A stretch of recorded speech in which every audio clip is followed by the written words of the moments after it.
esta causa de Guatemala y decía, no es una casualidad, es una causalidad. ¿Qué iba yo a pensar?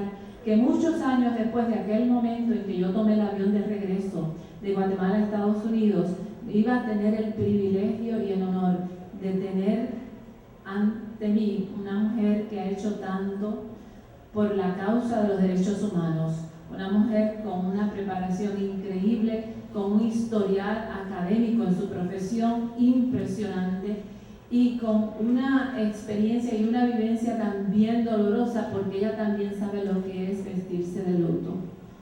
Así que por eso le pedía que ustedes me permitieran unas breves palabras, y ustedes saben que a los académicos nos encanta hablar de más, así que no voy a abusar de ese defecto.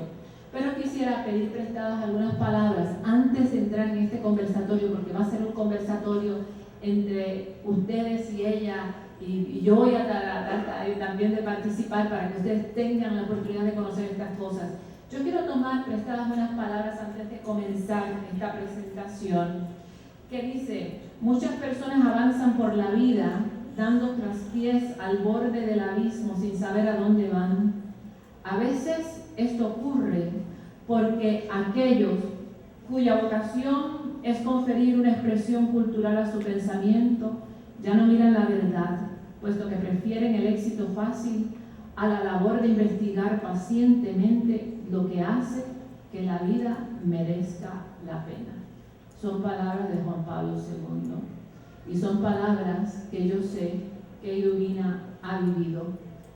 Ustedes recuerdan de sus cursos de psicología, de sociología, de las ciencias sociales, uno de mis escritores favoritos, Viktor Frankl, que citando a Nietzsche decía que si encontramos un porqué en la vida podemos sobrevivir cualquier cómo. Lo que sucede es que hay cómos y hay cómos. Lo que sucede también es que son muy difíciles y no es fácil sobrevivir torturas, violencias, asesinatos, desaparecidos, miedo, terror y horror. Esos cómos los ha sobrevivido nuestra invitada, los ha vivido en carne propia. Y tristemente, cuando hablaba con ella, todavía se puede vivir así. Decía Cortázar en un momento determinado que su ametralladora eran las palabras. Yo me pregunto si será por ello que se empeñan algunos en acallar esas ametralladoras. Son tan peligrosas y se acallan a tantos escritores, a tantos periodistas, y esas voces que recurren porque el verbo ya es carne y hay que eliminarlo. Es quizás por ello que aquel poemario Me vistieron de luto ponía en peligro mi seguridad, y yo me preguntaba qué fuerza divina tendría que había que silenciar un simple poemario. Quizás tal vez lo que mató a Sócrates, como diría Oliverio Girondo, ese poeta argentino, no fue la cicuta, sino fue un conócete a ti mismo. Quizás es la misma cicuta que tuvo el samizdat en aquella literatura clandestina que ayudó a derribar el muro de Berlín. Iduvina Hernández es ese samizdat, es esa palabra, es ese poemario, es esa cicuta para muchos, pero es una cicuta que da vida, no la que mata. Periodista, reportera de varias revistas, de varios periódicos, con unos espacios que van más allá de los espacios locales, internacionales. Cuando me encontré con ella esta tarde, le decía: tú sabes, Iduvina, que estaba mirando la conferencia que diste en MIT. Me decía: ¿cómo es posible? Sí, la vi y la forma en que fue presentada. Así que Iduvina iba recorriendo por estas geografías, mucho más allá de su querida patria, y hoy aquí con nosotros. Ese compromiso como periodista, como una mujer que ha luchado también por la paz. No nos extraña entonces que estuviera muy presente en aquellas negociaciones de paz del 96, y que me siento también orgullosa de, como nosotros participamos en un programa de radio, que participe en Radio Universidad de Guatemala. En estos momentos se desempeña, yo quisiera que ustedes vieran estas hojas aquí, de todo lo que ha hecho, y me digo, es injusto que yo en unos minutos pueda presentar ante ustedes, pero cuando la escuchen hablar, esa es su carta de presentación. Actualmente es la directora ejecutiva de la organización no gubernamental de la Asociación de Seguridad en democracia. Y yo quisiera comenzar con esa primera pregunta que es SEDEM para comenzar el conversatorio, para que ustedes sepan lo que ella hace. Desde acá, en esa oficina estaba trabajando con situaciones allá. Así que Idolina, vamos a comenzar con esa primera pregunta para nuestro público.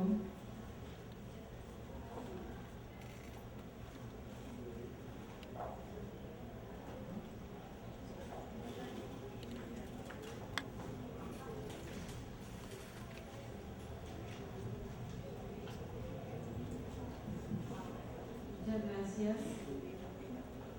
Puedo decir que SEDEM en estos momentos representa mi espacio de ejercicio de ciudadanía en Guatemala.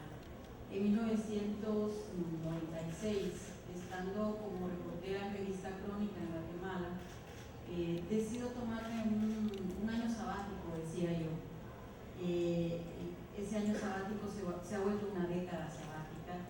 Desde entonces me he involucrado profundamente con el movimiento de derechos humanos. Estuve un tiempo en la zona selvática de Ixcán, en Guatemala, que es uno de los espacios en donde la guerra se dio de una manera brutal y muy cruenta. Trabajé en procesos de reconciliación comunitaria y es en el año 2000 en donde con una colega decidimos darle vida a esta organización, con la idea de trabajar por el impulso y el cumplimiento de los compromisos que contienen los acuerdos de paz en Guatemala, referidos específicamente al tema de la reforma del sector seguridad. Una reforma que pasa por la reconversión militar, por la transformación del ejército guatemalteco, de ese monstruo que generó, educó, formó, alimentó monstruos que fueron capaces de incendiar aldeas enteras, de cerrar escuelas llenas de gente, llenas de mujeres, de niños, de ancianos, de personas desarmadas, y prenderle fuego de la manera más brutal, de transformar esa organización que dio vida a ese tipo de monstruosidad, a ese tipo de deshumanización, que formó a los matagentes, como decían las personas en las comunidades, y pues crear una institución que cumpliera con las funciones que debe cumplir una fuerza armada en un país, y es defenderla de agresiones armadas externas y hacerlo sobre la base del respeto absoluto a lo que establece la ley, en el caso de Guatemala la Constitución política, establecer la formación de una institución que seleccione con mucho cuidado y detalle a las gentes que la van a integrar, que los forme en un sentido de respeto absoluto a la ley y a la vida humana, y sobre todo que aprendan a no asesinar a sus hermanos como ha sucedido en el pasado. Una tarea que no se cumple en un año ni en dos. El proyecto de mi organización es un proyecto de décadas, porque creemos que transformar la mentalidad de la muerte y construirla sobre la base de la mentalidad de la vida toma mucho más que lo que toma un parto. Uno de los documentos con los que me he familiarizado en estos días es el documento que hablábamos en el acuerdo de paz, y lo interesante es que se va formando de varios acuerdos. ¿Cuál es la situación de Guatemala en estos momentos después de ese acuerdo firmado en el 96, después de 36 años de guerra civil? Bueno, esta es una opinión muy personal. Yo digo que de los acuerdos de paz que se firmaron en Guatemala hay dos actores que quedaron intocados. Uno de esos actores es el sistema de distribución injusta de la riqueza en Guatemala y la oligarquía que de alguna manera impone o impulsa este sistema, y el Instituto Armado, la Fuerza Armada que sirve al sostenimiento de ese sistema por la vía violenta. Es decir, oligarquía como expresión del sistema de distribución injusta de la riqueza y ejército guatemalteco son los dos actores que 10 años después de que se firman los acuerdos de paz continúan sin cambios, continúan sin transformarse tal y como como los acuerdos de paz lo demandaban.